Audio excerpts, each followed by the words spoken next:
कुछ स्वादिष्ट है बनाना तो playrecipes.com पे जरूर है आना। जादुई जल। बहुत समय पहले की बात है। पर्वत की घाटी में जगतपुर नाम का एक गांव बसा हुआ था। उस घाटी में एक झोपड़ी थी। झोपड़ी में एक लंगड़ी और कुरूप बुढ़िया रहा करती थी। उसके 2 बच्चे थे, एक लड़का और एक लड़की। लड़के का नाम था रमन और लड़की का नाम था दिव्या। दोनों भाई बहन माँ की खूब सेवा किया करते थे, मगर बुढ़िया थी कि उन दोनों भाई बहन को हमेशा डांटती फटकारती रहती थी। हर समय खाट तोड़ते रहते हो रमन, जाओ जंगल में जाकर सूखी लकड़ियाँ ले आओ। अच्छा माँ। कहने को तो ये दोनों बच्चे बुढ़िया के ही हैं, मगर ये अपने बच्चों के साथ ऐसा बर्ताव करती है जैसे ही इन दोनों की सौतेली माँ हो। ऐसी कठोर और क्रूर माँ ना कहीं देखी ना सुनी।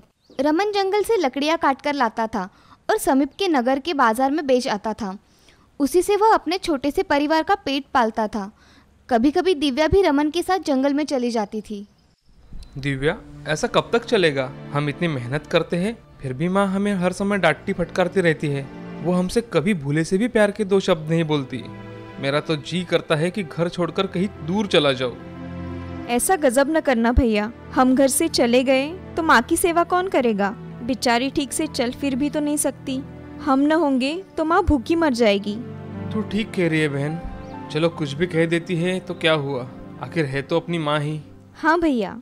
एक दिन जब दोनों भाई बहन लकड़ियाँ लेने जंगल में जा रहे थे, भैया लगता है कोई मुसीबत में है और सहायता के लिए पुकार रहा है। दोनों जल्दी से चलकर उस दिशा की ओर गए जिधर से आवाज आई थी।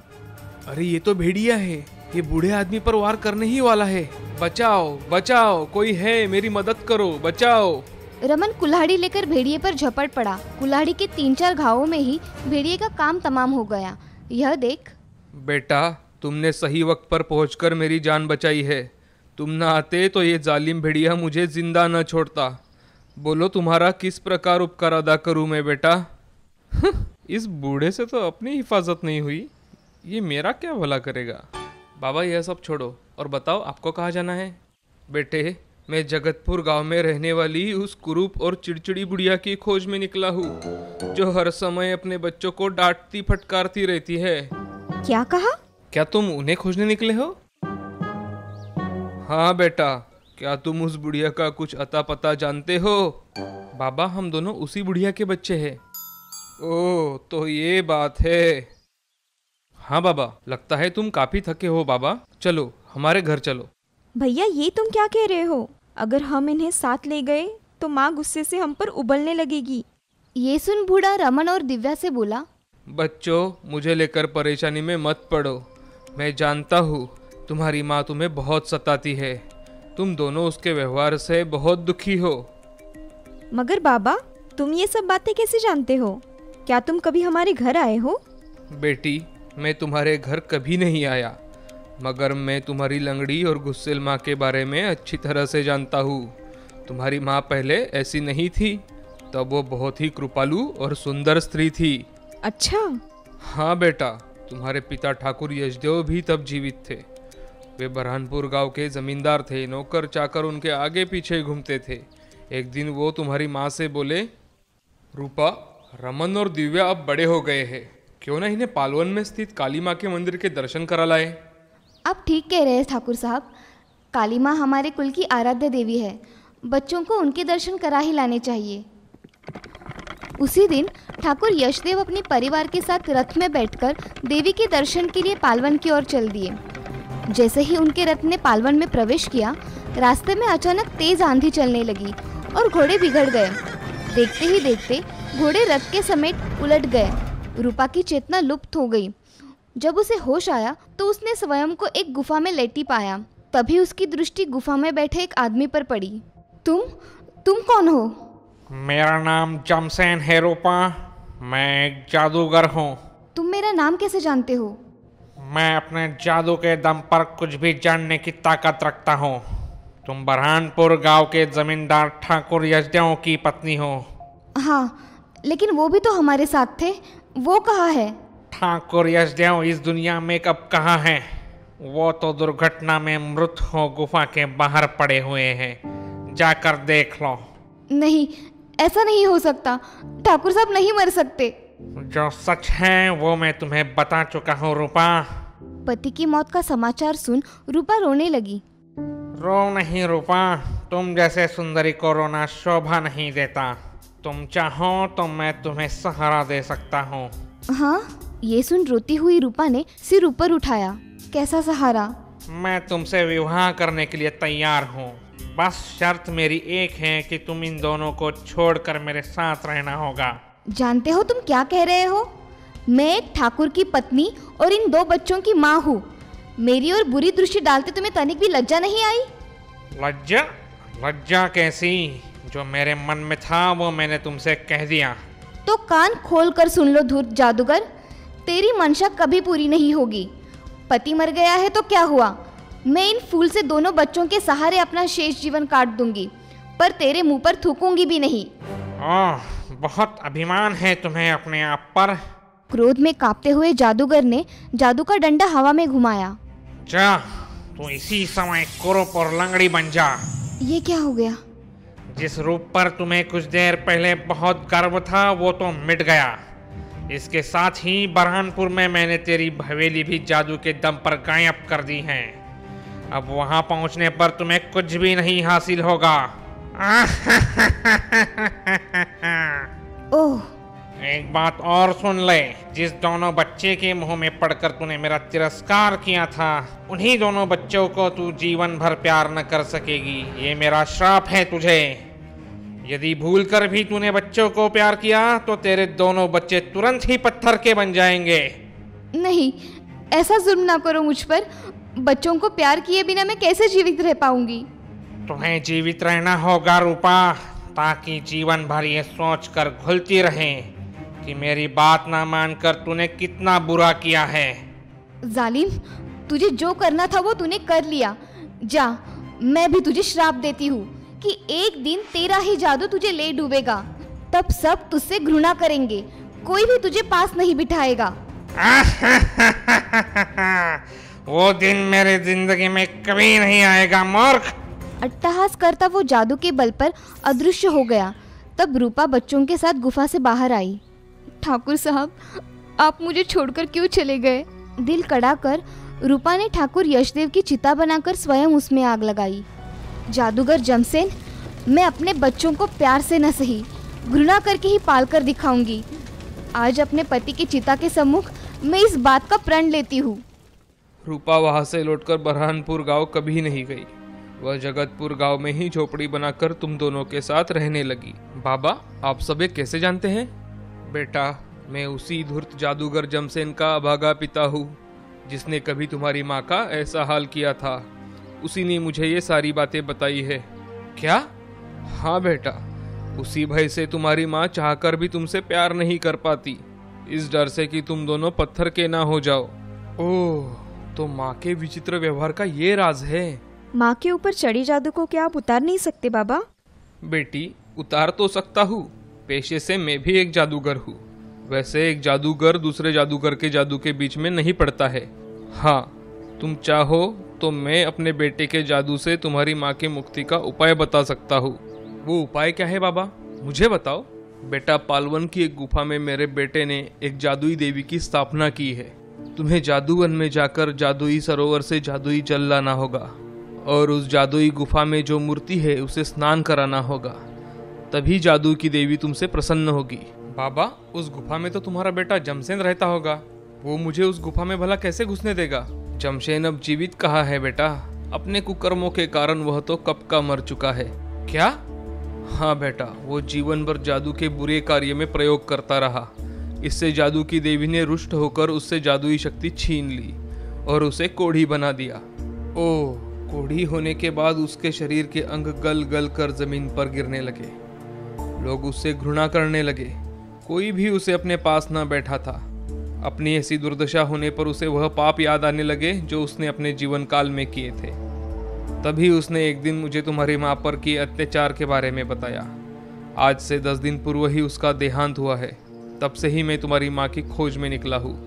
बाबा, आपने यहाँ आकर और हमें सब कुछ बताकर हम पर बहुत बड़ा उपकार किया है। तो जाओ बेटा, अब वैसा ही करो जैसा मैंने तुम्हें समझाया है।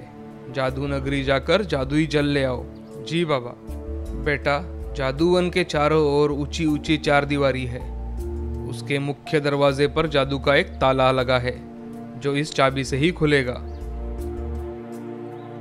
बेटा, एक बात और ध्यान से सुन लो। जादूवन में तुम्हें एक जादुई चिड़िया मिलेगी। वो तुमसे जो कुछ भी कहे तुम उसका उल्टा ही करना। जादू के सरोवर के तट पर एक पत्थर की मूर्ति है। वह उदास मुद्रा में चुपचाप बैठी एक स्त्री की मूर्ति है। वास्तव में उस मूर्ति उस सरोवर की रखवाली करती है। उस सरोवर से वही व्यक्ति जादू का जल ले जा सकता है जो पहले उस जादुई मूर्ति को हंसा दे। ये तो बड़ा कठिन कार्य है, फिर भी मैं इसे सिद्ध करने की पूरी कोशिश करूंगा। जाओ बेटा, भगवान तुम्हें तुम्हारे ध्येय में सफलता प्रदान करे। भैया अब क्या करेंगे? पहले जंगल से लकड़ियां काटकर उन्हें बेच आते हैं, फिर घर चलते हैं। उन्होंने ऐसा ही किया। चलो दिव्या, अब घर चलते हैं। घर आकर रमन ने लकड़ियों को बेचकर प्राप्त हुआ धन माँ को दे दिया। लो माँ, आज इतनी की ही लकड़ियां बिकी। ठीक है, जाओ दोनों जाकर खाना खा लो। खाना खाकर जब वे झोपड़ी के बाहर चारपाई पे लेटे थे तो रात हो चुकी थी। भैया अब? दिव्या सुनो, आज आधी रात के बाद मैं चुपचाप जादूवन की ओर उठकर चला जाऊंगा। तुम अकेले जाओगे भैया? मैं भी तुम्हारे साथ चलूंगी। नहीं दिव्या, दोनों का जाना ठीक नहीं रहेगा। तुम यही रुककर माँ की देखभाल करना, मैं शीघ्र ही वापस लौट आऊंगा। ठीक है भैया, जैसा तुम कह रहे हो मैं वैसा ही करूंगी। आधी रात होने पर दिव्या, झोपड़ी में से खर्राटों की आवाज आ रही है। ऐसे में मुझे यहाँ से निकल जाना चाहिए। आप ठीक कह रहे हैं भैया। रमन दबे पांव उठा और वहां से चल दिया। दिव्या, माँ का ख्याल रखना। हाँ भैया। भगवान मेरे भैया की रक्षा करना। जब रमन जादूवन के बंद द्वार के पास पहुंचा तो दिन निकल आया था। मुझे यहीं पर रुककर रात होने की प्रतीक्षा करनी होगी, तभी मैं इस जादुई नगरी में प्रवेश कर पाऊंगा। इधर सुबह होने पर जब रमन की माँ ने उसे अपने स्थान से गायब पाया तो दिव्या, तेरा भाई रमन कहाँ गया? पता नहीं माँ, सुबह जब मैं नींद से जागी थी तो मैंने उसकी चारपाई को खाली पाया था। बहुत खोजने पर भी उसे रमन नहीं मिला। मैं तो कहती हूँ कि वो जहाँ कहीं भी गया है वहाँ से वापस लौट कर ही ना आए। माँ, मैं तुम्हारे दर्द को भली प्रकार समझ सकती हूँ। मन में औलाद के प्रति प्यार होते हुए भी तुम्हें मजबूरन अपनी संतान को कोसना पड़ रहा है। इधर रमन दिन भर इधर उधर टहलता रहा। जब रात हो गई तो उसने बूढ़े जादूगर के द्वारा दी गई चाबी को ताले में लगाया। ताला तुरंत ही खुल गया। तब उसने विशाल द्वार को खोला। द्वार खुल जाने पर उसने जादू नगरी के अंदर कदम रखा। तत्काल ही एक चिड़िया उठकर उसके पास आई। आओ रमन, जादुई नगरी में तुम्हारा स्वागत है। लगता है ये वही चिड़िया है जिसके बारे में मुझे बूढ़े जादूगर ने सावधान किया था। रमन को सोच में पड़ा देख चिड़िया ने उससे कहा, रमन, किस सोच में पड़े हो? उत्तर दिशा की ओर कदम बढ़ाओ। ये सोच रमन ने दक्षिण दिशा की ओर अपने कदम बढ़ाए। रमन, बड़े बदतमीज हो तुम तो। तुमने मेरा कहा नहीं माना। मैं अपनी मर्जी का मालिक खुद हूँ, मैं तुम्हारा कहना क्यों मानूं? रमन कुछ कदम ही आगे बढ़ा था कि ओह, आग का दरिया। रमन, भूल कर भी इस आग के दरिया पर न चलना, वरना जलकर भस्म हो जाओगे। अब तो रमन ने तुरंत आग की लपेटों में कदम बढ़ा दिए। मुझे तो कुछ भी नहीं हुआ। अगर मैं चिड़िया का कहा मान लेता तो जरूर मेरा कुछ अहित हो जाता। दूसरी ओर सकुशल पहुंच गया। रमन, बहुत असभ्य हो तुम तो। तुमने इस बार भी मेरा कहा नहीं माना। चिड़िया रानी, मैंने आपसे कब कहा कि आप मुझे किसी प्रकार की सहायता प्रदान करो? मैं अपने डगर खुद ढूंढ लूंगा। तभी सामने रमन को दो दरवाजे दिखाई दिए। रमन, दाएं हाथ वाले दरवाजे में घुसना। रमन ने इस बार भी चिड़िया का कहा नहीं माना और दाएं की बजाय बाएं हाथ वाले दरवाजे में घुस गया। जब वो दूसरी ओर पहुंचा, वो रहा जादू का सरोवर और वो रही जादू के सरोवर की रखवाली जादुई मूर्ति। जब रमन उस मूर्ति के पास पहुंचा, रमन, तुम यहाँ तक तो बिना किसी परेशानी के पहुँच गए, लेकिन अब देखती हूँ कि तुम इस मूर्ति को हंसाकर किस प्रकार जादू का जल ले जाने में सफलता प्राप्त करते हो। चिड़िया रानी, अगर भगवान ने मेरा साथ दिया तो इस कार्य में भी मैं सफलता प्राप्त कर लूंगा। रमन उस मूर्ति के समीप बैठ गया।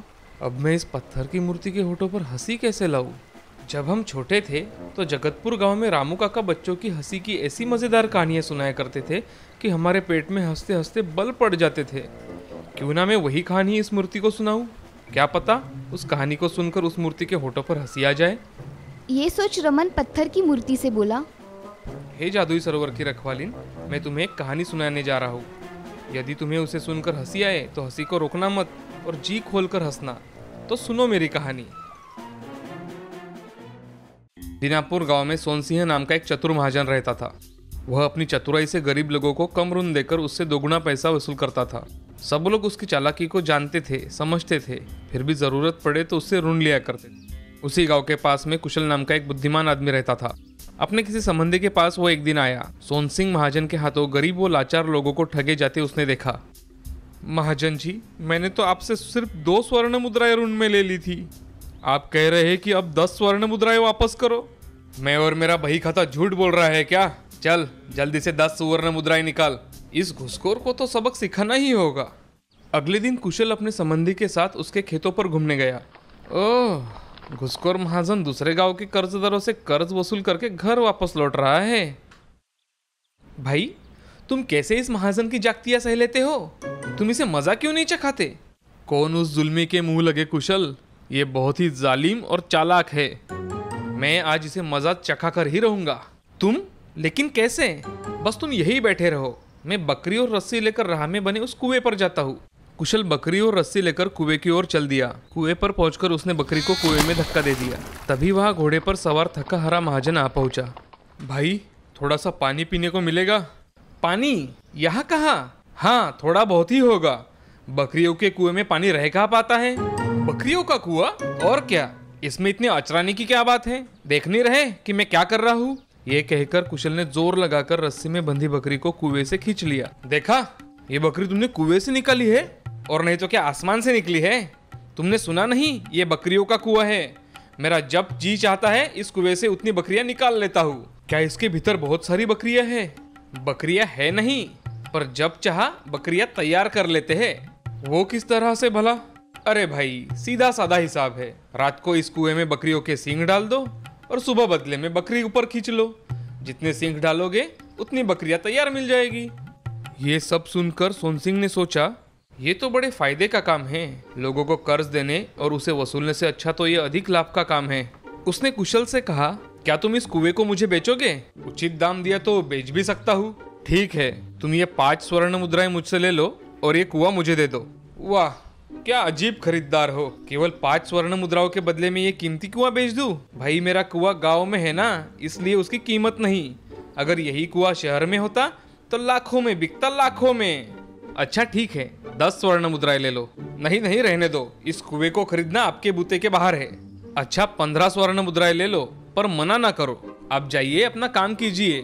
भला कहीं इतनी कम स्वर्ण मुद्राओं में इतना कीमती कुआं बिकता देखा है आपने कभी? तुम तो जिद पर ही अड़ गए हो।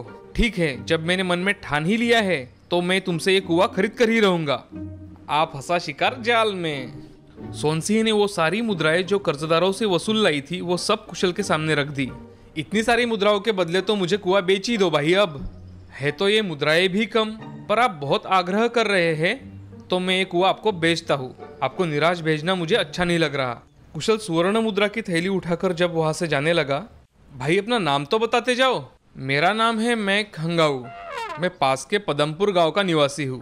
ये कहकर कुशल वहां से चला गया। बड़ा अच्छा सौदा पटा है आज तो।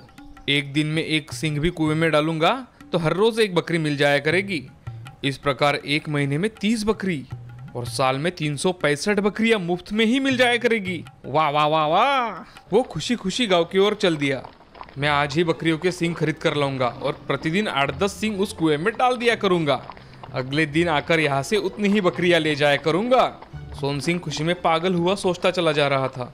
जब मेरे पास सैकड़ों बकरियां होगी तो मैं क्या कुएं में 8-10 सींग डालूंगा? मैं तो सैकड़ों सींगों से कुआं भर दूंगा। 4-6 मोटे ताजे नौकर रख लूंगा। वे सारे दिन कुएं में से रस्सियों से खींच खींच कर बकरियां बाहर निकालेंगे। इस तरह मैं एक दिन करोड़पति बन जाऊंगा। इधर कुशल अपने संबंधी के पास पहुंचा। देखा, मैंने उस घुसखोर का सारा धन उससे ठग लाया हूँ। लेकिन कैसे? उस मक्खी चूस ने तुम्हें इतना धन दे कैसे दिया? कुशल ने अब उसे सारी बात बताई। अरे कुशल, तुमने तो सोन सिंह को खूब मूर्ख बनाया। भला कहीं कुएं से बकरियां पैदा होती है? चालाक सोन सिंह तो उसी बात पर विश्वास करके मेरे भाषे में आ गया। असली मजा तो तब आएगा जब सिंह कुएं में डालने पर उसे बकरियां नहीं मिलेगी। उधर दीनापुर पहुंचकर सोन सिंह सबसे पहले कसाई कल्लन की दुकान पर गया। अरे कल्लन, तुम्हारी दुकान में हलाल की गई बकरियों के जितने भी सिंग है वो सब मुझे बेच दो। सब खैरियत तो है महाजन जी, आज सिंघों को खरीदने की क्या जरूरत पड़ गई आपको? कल्लन, टोका टाकी मत करो और मैंने जो कहा है उसे पहले करो। ठीक है महाजन जी, जैसा आप कहे। कल्लन ने 10 सिंग लाकर उसके सामने रख दिए। लीजिए महाजन जी। ठीक है। सिंगों का मूल्य देकर सोन सिंह ने उससे सिंग खरीद लिए। अब मुझे इसी समय जाकर ये सिंग उस कुएं में डाल देने चाहिए। वो उसी समय उस कुएं पर पहुंचा और सारे सिंग कुएं में डाल दिए। उस रात उसे नींद ही नहीं आई। कल सुबह का वो नजारा कितना अच्छा होगा जब मैं 10 जीती जागती बकरियां उस कुएं से खींचकर बाहर निकालूंगा। सुबह होने पर वो रस्सी लेकर कुएं पर पहुंचा। कुएं में तो एक भी बकरी नजर नहीं आ रही। उसे सब्र नहीं हुआ और वो कुएं में उतर गया। पानी में तो सिर्फ बकरियों के वही सिंग है जो कल मैंने डाले थे। वो परेशान होकर कुएं से बाहर निकला। लगता है मैक हंगाऊ नाम का वो आदमी मुझे कल ठग गया। मुझे इसी समय उसके गांव जाकर उसकी अच्छी तरह से खबर लेनी चाहिए। घोड़े पर चढ़कर वो उसी समय पदमपुर गांव पहुंचा। क्या तुम मैं कहाँ गांव को जानते हो? क्या? गांव वालों के समझ में ही नहीं आ रहा था कि सोन सिंह क्या कह रहा है। आप यही तो कह रहे हैं कि मैं कहाँ गाऊं? हाँ हाँ, मैं कहाँ गाऊं? इसमें पूछने की क्या बात है? गाना कोई बुरी बात नहीं है, आप यही गा सकते हैं। ये तुम क्या कह रहे हो? मैं ठीक ही कह रहा हूँ, इसमें पूछना क्या है? आप निसंकोच होकर गाना गा सकते हैं। अरे मैं तो लुट गया, वो पाजी मुझे दिन दहाड़े लुट गया और तुम मेरा मजाक उड़ा रहे हो। लगता है ये पागल है। अजीब आदमी है। पहले तो पूछ रहा था मैं कहाँ गाऊं। मैंने यहीं पर गाने की अनुमति दे दी तो अब मुझे धड़क रहा है। तुम तो इसके मुंह मत लगो भाई। अगले ही पल गांव वाले सोन सिंह को पत्थरों से मारने लगे। मैं एक एक को देख लूंगा, देख लेना तुम। मारो पागल को, पागल बचने ना पाए। जैसे तैसे सोन सिंह वहां से जान बचाकर भागा। अरे अरे, ये मैं कौन सी मुसीबत में फंस गया? यहाँ तो जान के लाले पड़ गए। रमन ने जब इतनी कहानी सुनाने के पश्चात मूर्ति की ओर देखा। ओ, मेरी सुनाई कहानी ने तो उदास पत्थर की मूर्ति के होठों पर हंसी ला दी है। रमन, तुमने मुझे हंसाकर मेरा दिल जीत लिया है, पर ये तो बताओ बाद में सुदकोर सोन सिंह का हुआ क्या? पदमपुर गांव से घोड़ा दौड़ाता हुआ सोन सिंह जब अपने गांव आ रहा था तो राह में उसे कुशल मिला। उसे देखते ही सोन सिंह आग बबूला हो उठा। तब कुशल ने उससे कहा कि तुम एक बार ही मूर्ख बनने पर इतना ताव खा रहे हो, जबकि तुम प्रतिदिन ना जाने कितने गरीबों को अपनी चतुराई से मूर्ख बनाते हो। जरा सोचो, तुम्हारे हाथों मूर्ख बनकर उन गरीबों का क्या हाल होता होगा। ये बात सोन सिंह के समझ में आ गई और उसने उसी दिन से गरीब लोगों से गलत प्रकार से धन वसूलना बंद कर दिया। रमन, तुमने बड़ी अच्छी और शिक्षाप्रद कहानी सुनाई है। अब तुम निसंकोच सरोवर से जादुई जल ले सकते हो। धन्यवाद मूर्ति। रमन ने साथ लाए छोटे से पात्र में सरोवर का जादुई जल भर लिया। रमन, तुमने असंभव को संभव कर दिखाया है। निसंदेह तुम बहुत ही बहादुर और बुद्धिमान हो। जादुई जल लेकर रमन पालवन की उन गुफाओं में पहुंचा जहां जादूगर जमसेन ने जादुई मूर्ति की स्थापना की थी। रमन ने पात्र का सारा जल जादुई देवी के ऊपर उड़ेल दिया। रमन, मैं तुमसे बहुत प्रसन्न हूँ। मांगो, तुम्हें मुझसे क्या चाहिए? हे जादू की देवी, मैं तुमसे अपनी माँ का असली रूप और असली स्वभाव वापस मांगता हूँ। जाओ, ऐसा ही होगा। इधर जगतपुर गांव में। ओह, मेरा रूप अचानक कैसे बदल गया? माँ का कुरूप रूप ठीक हो गया है। इसका मतलब है रमन भैया अपने ध्येय में सफलता पा चुके हैं। इधर जादुई देवी रमन से कह रही थी, रमन, बरहानपुर गांव की तुम्हारी जिस हवेली को जादूगर जमसे ने जादू से लुप्त कर दिया था, उसे भी मैं तुम्हें वापस लौटाती हूँ। यहाँ से जाकर तुम अपनी माँ और बहन के साथ बरहानपुर गांव जाना। वहाँ तुम्हें अपनी हवेली सही सलामत खड़ी मिलेगी। जादू की देवी, तुम्हारा बहुत बहुत धन्यवाद। रमन जब वहां से अपने घर वापस लौटा। आ गया रमन तू? नहीं माँ, आज मुझे गुस्से से मत डांटना। आज तुम मुझे प्यार से गले लगा लो। मैं जादूगर जमसेन के जादू का सारा जाल काट फेंक आया हूँ। बुढ़िया ने दौड़कर रमन को अपने सीने से लगा लिया। तब दिव्या भी आकर उनके सीने से लग गई। माँ, तेरे आंचल की छाव के लिए हम बिल्कुल तरस गए थे माँ। मेरे बच्चों, मैं बहुत अभागन हूँ। जीवन भर तुम्हें प्यार करने को तरसती रही। रमन अपनी माँ और बहन के साथ बरहानपुर गांव पहुंचा। जमींदारनी जी, आप कहाँ चली गई थी? आइए, हवेली में आपका स्वागत है। रमन प्रसन्नतापूर्वक हवेली में रहकर अपनी माँ और बहन के साथ जीवन बिताने लगा।